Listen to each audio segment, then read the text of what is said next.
Hello, hello, and welcome to another podcast episode of Overpowering Emotions, where I talk all things big emotions, emotion regulation, and we are wrapping up our journey of resilience 2024. I'm continuing the journey, of course, we must. But I really am excited to jump into today's episode because we're setting the foundation for the next part of the resilience journey as we head into the new year. It's really the perfect time to think about the growth that we want to see in our kids and in our students or the children that we work with and how we can help guide them there. Now, a couple of weeks ago and through the weeks, I've been really looking at reflecting the growth that kids have shown over the past year. If you missed any episodes, take a few minutes just to think back about the moments where kids might have shown bravery or good emotion regulation, just any moments that really stood out. Those little victories count just as much as any big ones. And so, you know, it's really important that we're acknowledging the progress that kids make so that they're not always feeling frustrated that there's something wrong and why can't I handle my emotions and why can't I be braver and why can't I, whatever else is going on. It's just as easy to focus on what's next without ever celebrating how far they've actually come. So that just feels like this overwhelming journey. But growth really does build on itself. And we want to make sure that they are recognizing those steps. And then that helps give us where are they at now, how far have they come, worked, what's not worked. And now here they are. That's the jumping off point of where we're going to go. So we're going to take this further, and that's what I'm going to start focusing on in the new year is where do we still need to go? So first, though, it's a great opportunity now to ask kids what they want to get better at. Maybe it's speaking up more in class. Maybe it's handling tough situations with friends. Maybe it's pushing through schoolwork when it gets tricky or being braver, walking to school or asking someone out on a date, whatever those things are. Every child is different. When we look at resilience, it's not a one size fits all, right? It really shows up differently for everyone. And kids and teens, they usually feel stronger when they know where they'd like to go. So then we can work backwards from there. So the idea here is to set that resilience intention for the year ahead. It's not a long list of goals. We're going to focus on one or two areas. And actually, every month, I'm going to focus on a key skill that we're going to build on. This isn't about pressure and must do it. It's just more of creating a reminder, a way to keep our eyes open, right?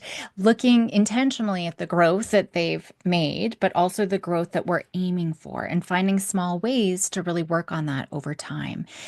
When we're inviting kids, I mean, really, they are the leaders, they are the CEO of this whole process. And so when they're part of that process, it's really going to stick better. They're going to feel more ownership, right? And then we are sort of their consultants. How do we help support you in this journey that you have? And it just feels way more collaborative that way. And we're working as a team. So, looking at how can we approach this conversation? Because I know the minute any of us have a conversation, I think it might be easier if you're a teacher and you're going to have a conversation as a class. But parents who are going to talk one-on-one with their kids, they're probably going to get eye roll. Oh, I don't want to talk about this. Why are we talking about this? This is so stupid. So, just looking at how can we have this conversation in a way that feels productive and supportive. I'm always first saying make it fun, right? We want to make sure it's a relaxed, comfortable environment that's actually there's positive energy, not, this is punishing. So be relaxed, have that nice relaxed tone. It's not meant to feel like formal goal setting or punishment or you should do better. It's none of that, right? Food is a great way to bring us together. So maybe it's over hot chocolate on a Saturday afternoon. Maybe it's during a quiet drive. I know in my house it really is about the food. So let's have some snacks and we're going to have this discussion. Then we get to play a fun game afterwards. So the key is really just to make that space feel open and welcoming and safe, obviously, right? That this is about growth. It's not about fixing anything that's broken. That's really important as well. They're probably going to be a little bit hesitant, but we're going to lead by example. Maybe share the growth that you've seen for your own self and what you'd like to continue working on, right? Maybe it's staying calm under pressure at work. Maybe it's learning a new skill. Maybe it's being a better listener with your kids. So once we've sort of laid that foundation, we're going to ask open-ended questions. So instead of saying, what do you need to work on? Right? model what you're working on, right? And now brainstorm. What areas do you feel like you want to be a little bit stronger or a little bit more confident about, in this upcoming year? We really want to make sure it's feeling like a choice and not an obligation, right? If your kiddo is really struggling with an answer, just again, reflect on some of those moments from the past year. That's why it's really helpful to reflect on that growth. I've noticed you working really hard at handling that frustration when you're working on math, right? That could be a piece that you're still working on. We're just really offering gentle observations just to help them identify areas that they might not have thought about. And that's important. It's not that we're blaming and saying, you still need to work on this. Maybe it's about, hey, I've noticed the overwhelm when you're trying. This is maybe true in my own house. I've noticed that you've gotten better with the overwhelm when you're cleaning your room, but there's still, I noticed, just the other day, you got almost to the end. And there was one last piece, and then, that overwhelm took over. So you've made so much progress, but that could be an area, right? So we're looking at that. We're also really focusing on the progress. It's not about getting everything perfect and everything right and being able to regulate our emotions all the time and being brave all the time, right? It's about trying, it's about learning, it's about bouncing back. When things don't go as planned, I can handle it and I can keep going. So we can talk about, I love how you kept trying. The other day when you're cleaning your room, you got so overwhelmed, you got really frustrated. And I really love that you came and took a break and you came and chatted with me about it. And then you went back, right? And tried to do a little bit more. That's what resilient is about. Because a year ago, you just would have said, oh, I can't do it. And then you would have completely stormed out of your room and never to look back. And it might have been a little bit of a fight and conflict. So we can look at, you've come this far. Let's see how we can build on that just a little bit more, tweak it a little bit more. We want to make sure it's small and manageable as well. So just focusing really on one or two intentions to keep things realistic, to prevent that overwhelm, right? So maybe it is to talk up in class a little bit more. Maybe it is a little bit more patience when they're, managing conflict with their friends. So it's looking at what's one small thing that you can do today, right? It's those small, consistent steps that are going to have the bigger impact over time rather than trying to do everything all the time perfectly all at once. That's just going to fail. So it's one thing. How would I know that you are being patient with a friend? Maybe your arms are relaxed by your side. Maybe you're listening to them. You might even be reflecting back what you heard. Oh, you wanted to go on the monkey bars, not the swings, right? So you're just really being there, looking at your friend, right? So what's one of those things that you're going to practice today, even if it's not a fight, even if you're agreeing? At recess time, what can you practice? Or at lunchtime in the cafeteria, what's the one thing that you can practice and try to just bring intention to it? And really, the key here is making sure that they feel like you're part of the team, that they're not alone, that you're not, trying to tell them what to do.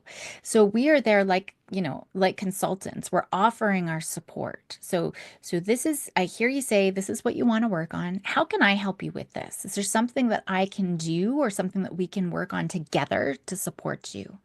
When they feel like you are really their consultant, you're in their corner, there to support them, they're more likely to stay committed. We want to make sure through the year, and I'll be talking about this as we go too, as we're building on these skills. I mean, just remembering that it's not going to happen overnight. Just because I set the intention for tomorrow, that tomorrow I do it, things are going to happen overnight. Growth takes time, resilience takes time, building bravery takes time.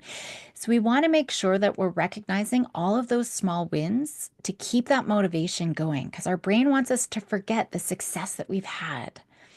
And so we really need to make sure every time we see a kiddo handling a situation differently, right, than they would have yesterday or a few months ago, we want to celebrate that and be very specific. I saw how you stuck with that, even though it was, really hard. I'm so proud to see you using your strategies. I really saw the difference because your friend actually opened up. Normally they shut down, and I saw the difference. They opened up And then they let it off and you guys went and had fun. So we're acknowledging that effort. That's what's going to reinforce that intention that they set and keep them motivated to keep trying it. Now, anything that we do, it's not a linear journey, right? We know that there's going to be setbacks. We know that there's going to be times where they're not as brave, where they're not as patient, where things sort of fall apart. That's part of the process. If it doesn't go as planned, we want to reflect on it. Hey, that was to be expected. The unexpected was to be expected. That was really hard, but I know you're still learning.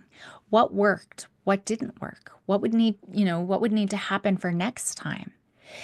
This is where learning actually happens. And I want to do an episode on that, where learning happens through those setbacks, quote unquote setbacks or mistakes, or where things sort of go sideways. Resilience grows through these experiences, especially those challenging ones. That's where resilience lies. And so we want to make sure we're having these conversations. So, like I said, as caregivers and a family, we're going to have that family meeting. We're bringing in food. We're going to have fun. In a classroom, we can ask students, where you're going to work a few minutes on looking at what skills you want to improve or what you want to explore. Maybe it's, working more independently. Maybe it's participating more. Maybe it's getting along with different classmates. I mean, just looking at small conversations, and you can group students together based on different skills that they want to work on. We're shifting that focus to that growth in a natural, sort of encouraging way. So we're going to start those conversations, and we're doing this process too. We're going to be talking about the areas that we are working on, looking at our growth that we've made, but where we're going to next. And we really want to model all of that. Okay, because if they see us working on our own resilience goals and our own skill building goals, even if it's just being more patient or being more flexible with them, they're going to pick up on that, right? It's not about perfection. It's about showing up consistently. It's being open about the process and doing the process. Like I said, I'm going to dive deeper into specific skills and ways to build them at home or in the classroom or whatever your role is when you're working with kids in the new year. But for now, it's really about taking some time to talk with kids about those resilience intentions. Make sure they write them down, keep them visible. That's a gentle reminder of the growth that they're working on, how you're going to support, and you can have your own sort of journey there as well. So that's the homework, is to have this conversation and write these down. And maybe it just starts with some brainstorming ideas and then you whittle them down. Next week, we're into the new year, and we're going to be looking at specific skills. And I'm going to be starting again with emotional intelligence. I think it's something that we want to keep coming back and readdressing. I know some of it might just be a good little review if you've been following along with me, but I'll be giving very specific strategies over the next month on how we can build that emotional intelligence.